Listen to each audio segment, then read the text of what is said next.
Evening peeps, good evening everyone. How's everyone doing? Hopefully you guys are all doing well. Don't forget, if you're new to the channel, like, share, subscribe. I'm picking a winner tonight for our little competition, so good luck to you all. I will reach out to the winner tomorrow being Monday, to obviously let them know they've won and to get their address so I can send out this audio equipment very quickly. This is what's coming your way.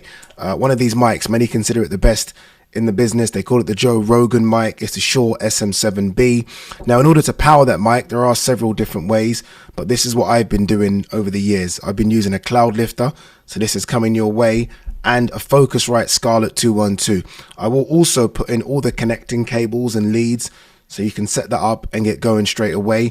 I'm going to send over a stand, not this one, but a stand just like this, and a boom arm mic as well, just in case you want to put your mic on a boom arm. So yeah, all that's coming your way. And also, let's not forget, I will be your mentor for a period of time. Not forever.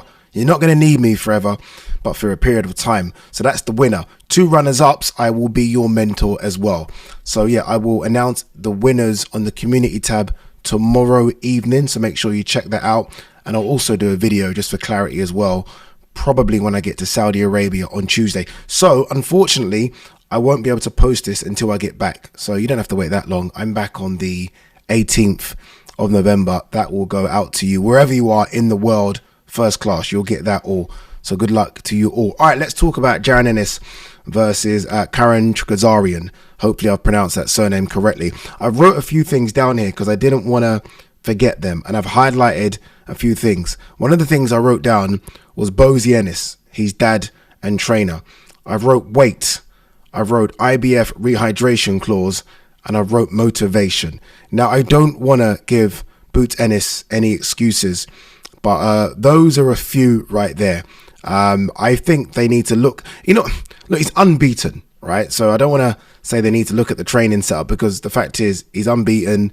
He is still one of the best. Is he still a prospect? I don't know, but he is still recognized as one of the best fighters in the world, I think. So his dad's obviously done a very, very good job.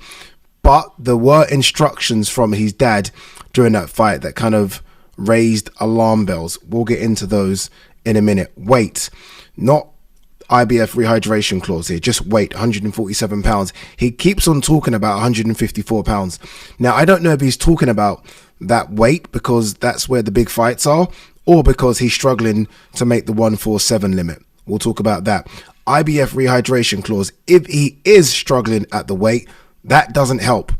It doesn't help at all. It's one thing making the 147 limit, which is never going to be easy. I mean, anyone making weight isn't easy.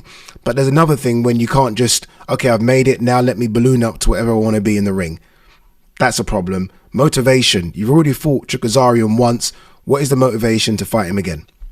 I mean, some will say money, right? Money is always a motivation. But, I mean, you want to be in the big fights. And unfortunately, for Enis, yes, he's doing really good fighting in Philly, but the 2 fights have been Avanesian, and again, a fight that you fought, what, just over a year ago in CHUKHADZHUAN.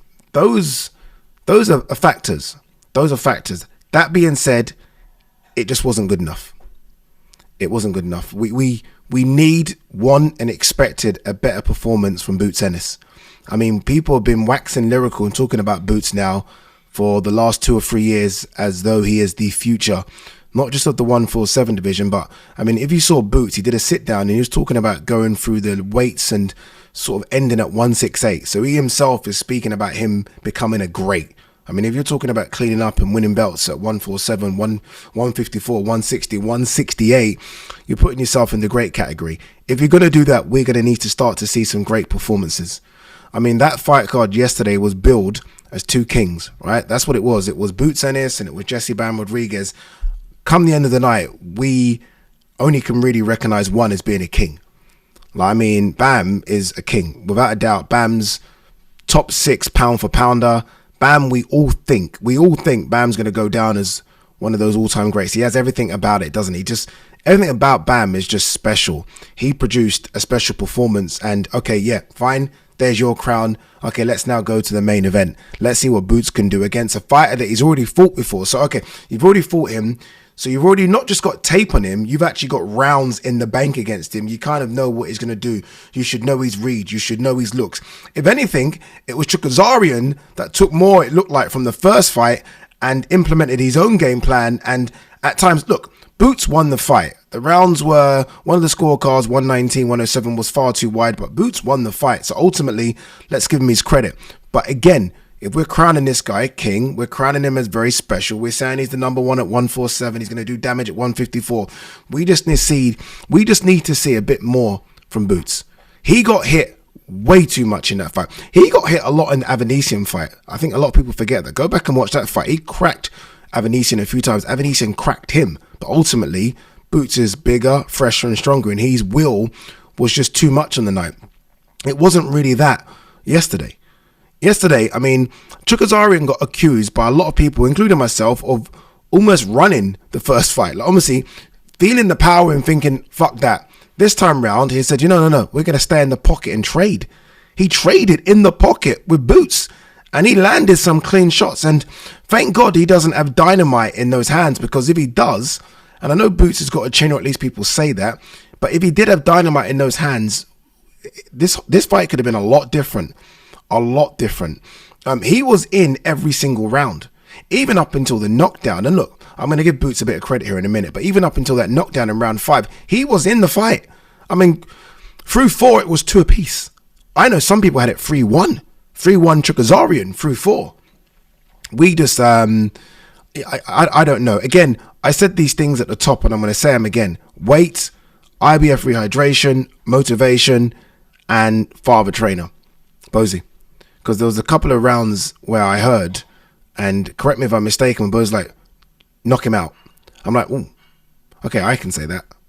And don't remember, I do think that in-between round when you've got, people say it's a minute, it really isn't. It's like 50 seconds. By the time the fight is sat down, by the time the whistle's blown for the 10-second warning, you've got 50 seconds to implement as much information as you can, knowing that your fight has taken a lot of punishment, so you can only really feed him with a small amount of information, but it needs to be more than that.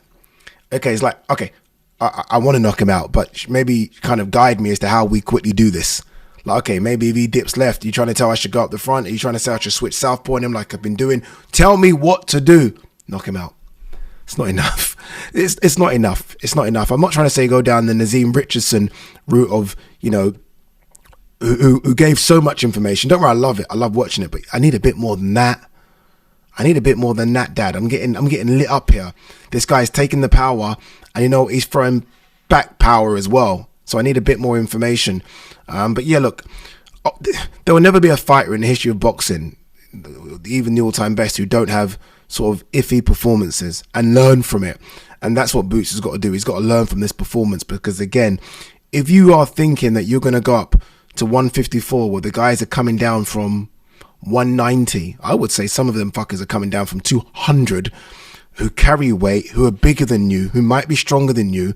You can't get lit up like that, because you get lit up like that, there's a problem. I think we've seen it in Virgil Ortiz and Terence Crawford, 2 guys that both have power at 147, both strong at the weight, both of them went up 7 pounds against, don't get me wrong, 2 very good 154 pounders, but you saw that those guys can take punishment and can dish it out.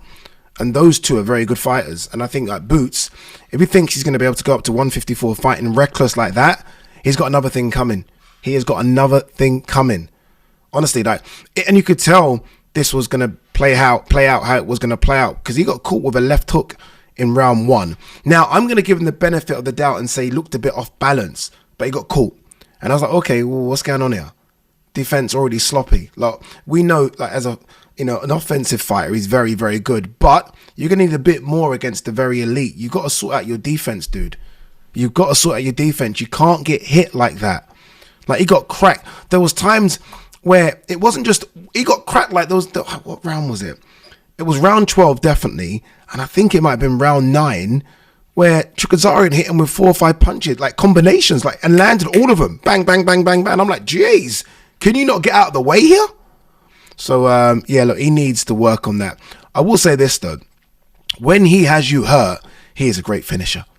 He's a great finisher, or at least a great combination thrower. I'll say I have to remove the finisher tag because he didn't finish CHUKHADZHUAN, but he's a great combination puncher. But yeah, we need to see more. Again, and I'll repeat myself here, apologies. It was billed as the 2 kings, and one is definitely a king one still has to do a bit more, I think, to show us that he is going to be up there in the pound for pound discussion in the next 12 to 18 months, because I think that's a big question mark. I do. And again, I'm saying this, apologies, I'm saying this off the back of a couple performances now. I thought Avanesian hit him too much. Bear in mind, Avanesian came in on short notice, and I thought Gazarian, who he's fought before, so you know what he's about, hit him way too much as well. Hit him way too much. But look, we'll see what happens. We'll see what happens next. I mean, will he try and look for a unification fight, or will he go up to 154? I mean, I think Bozy said something on, I saw a video, and he was saying that Virgil Ortiz's team turned down the Jaron Ennis fight. And what I liked was Virgil Ortiz Sr. called him out on it straight away. So, well, 1 second, please tell me the name of the person that turned this down.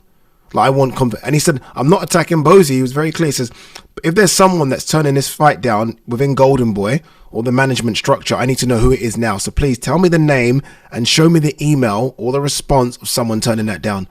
Because if I'm Virgil Ortiz, I'm not turning down Jaron Ennis. I mean, there's a lot of talk about these two fighting at 147. I'm not turning this down at 154. It's a good fight. And maybe it's the type of fight that Jaron Ennis needs. Maybe he just needs someone that he's somewhat weary. I was going to say afraid strong, but, you know, somewhat weary of. Because right now, he's so confident getting into the ring against these fighters. I feel like he's not firing on all cylinders, and he's maybe being almost slightly disrespectful to their power and abilities. He won't have that with Virgil. He's not going to get Crawford. He won't. And by the way, he can't get Crawford on that performance. He can't. Crawford will light him up. On that performance I just saw there, Crawford will light him up. At 154, nah. No. Good card though, wasn't it? Good card. Khalil Code, Jesus Christ. Who saw that coming? Who saw that coming? Bloody hell. And it wasn't just the fact he got beat. He took a beating. He took a beating. Yeah, there was a time when I thought that his corner might just say, you know what, enough's enough here. I mean, in America, yeah, I don't know what it is, man. Like, I don't go to enough gyms in America when I do these events over there. I need to go to the gyms to see what these guys are doing in terms of sparring, because the refs and the trainers, man, they let their fighters take a beating before they say enough's enough. Because I think that fight could have been stopped a lot earlier, but it is what it is. Khalil Ko lost. Amma Williams, good win for him. Jesse Bam Rodriguez, frightening. Frightening. So unassuming. Such a nice human being. Get in the ring, killer. Raymond Ford at super featherweight. Let's see what he can do at 130 pounds. He looked good. He looked big and strong as well. He's a good addition to that weight class. He will move up again. Like, he's got the frame to move up again. A quick word on Keyshawn, who's obviously fight against Gustavo Lemos. I thought was going to get pulled because Gustavo came in very heavy, but he put a beating on him. Looks really good and strong, did Keyshawn. And now, obviously, look, he wants the Gervonta Davis fight. Why not?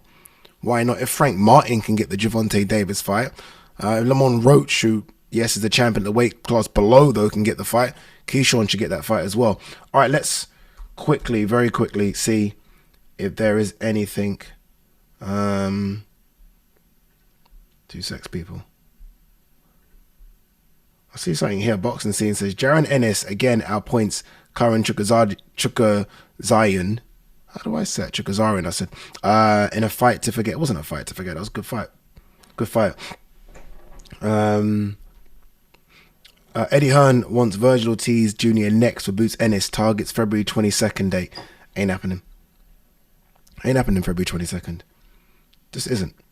I would like it to, but just isn't. Wham Bam. Jesse Rodriguez dazzles in first defense at 115. Fantastic fighter. That's why I look at that performance, and look, he's not in there against a killer, but I look at that performance, I think, dude, when I say Jesse Bam Rodriguez versus Inoue, I'm not crazy. Like, it can happen. Like, the more I see of Jesse, the more I've been around him and realize how thick he is and how much he has to cut weight even to make 115. He can do some damage, trust me. I'm not saying he beats Inoue. Inoue beats him right now for me, but it's not crazy. It's not crazy. Anything? All right, no. All right, guys, we're done. We're done.